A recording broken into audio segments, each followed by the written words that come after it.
看过了。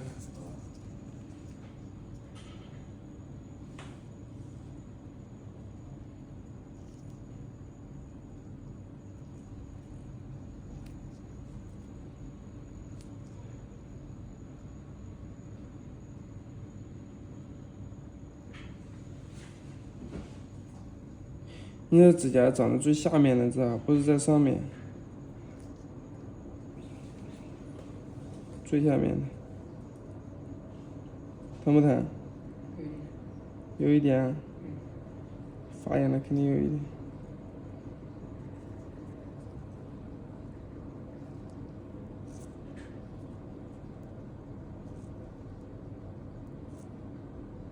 看最下面，看到没？出来了。我修着不治，搁这东西，过段时间长出来了。这个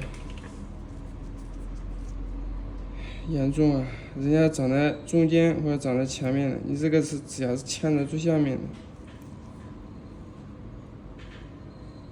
那经常来修，能修得好吗？修不好。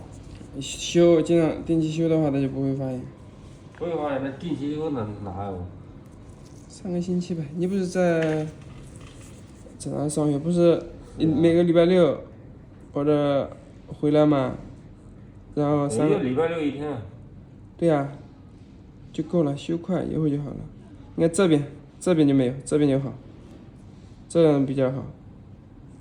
基本上脚趾头都是这样，都是里面靠里面。不，有的是里面，有的是外面。像我这2个就是偏外面的。有的是内侧，有的是外侧，它这是内侧。和穿起来有关系吗？有一点关系，也有关系。鞋子穿宽松一点。